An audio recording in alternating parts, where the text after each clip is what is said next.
Hi guys, welcome back to my channel. As promised, I'll be doing another tutorial. Today we will talk about how to get over a reading slump.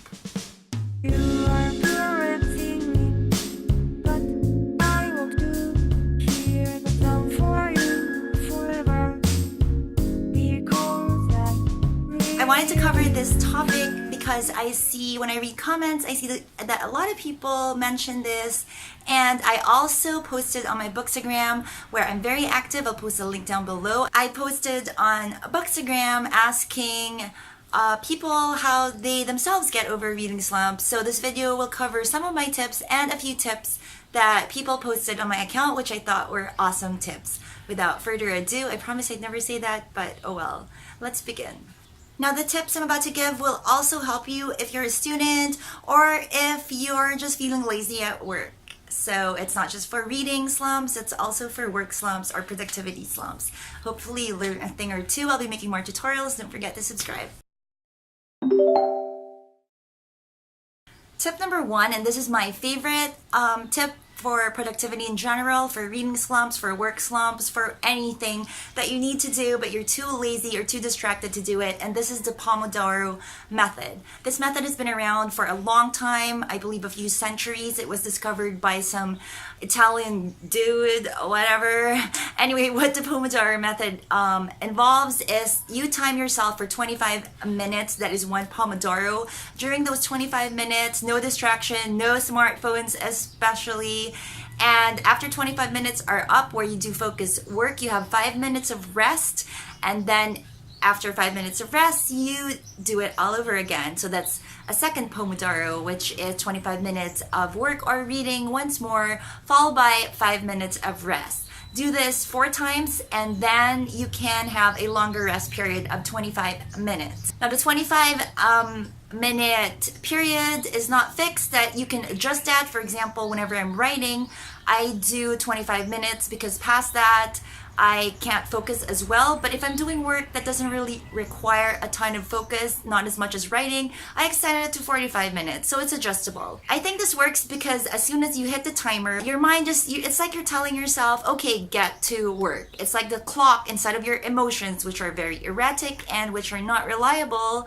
The clock dictates your habits. And there are a lot of free apps and browser plugins for Pomodoro. So you can use these apps instead of a timer if you prefer, although a timer would also work. I do prefer to use the app because it's just easier to see a tool that is doing the exact work that you need done, and they act as great guides.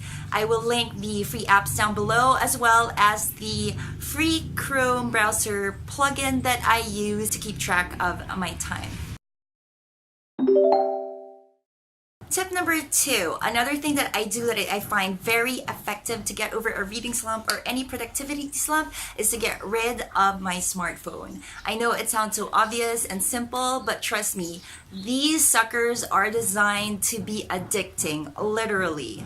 And I don't mean literally the way people loosely say literally now. I mean literally. There's a TED Talk, I'll link it down below if I can find it, a TED Talk that I watched a few months ago where a man who works for a social media company, and he quit since then, he said that a lot of social media companies or app developing companies, they actually hire people who used to work for Las Vegas casino so they can make their apps as addicting as possible. So knowing this, when you need to read or get any productive work done, you have to get rid of your smartphone, and trust me, it makes a world of difference. And don't just put it next to you on silent mode. I'm talking about putting it physically in the next room. Another thing that I want to add is that these addicting apps do something with our brains, with our dopamine, and just to have it physically out of the way, out of sight, out of mind, it works like a charm for me. So give it a shot next time you're too lazy to read or get some work done.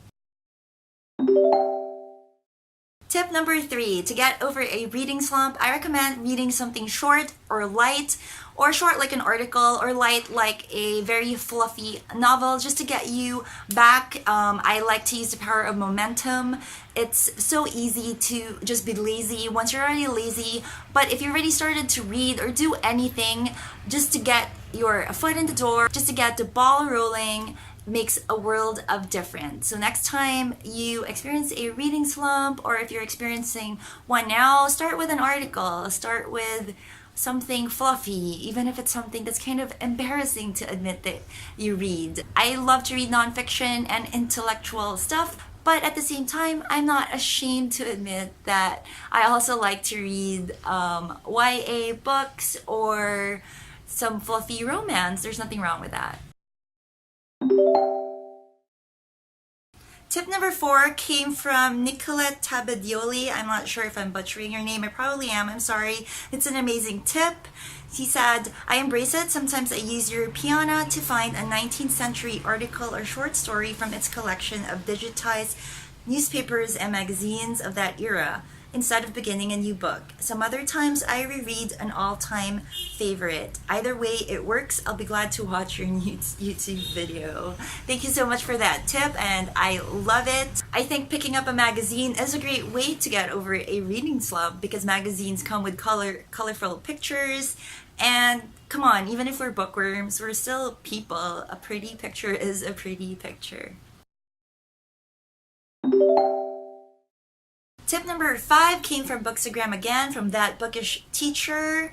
She said, I read light and quirky graphic novels to get me back to reading. I think that's an amazing tip, which is kind of similar to the magazine tip.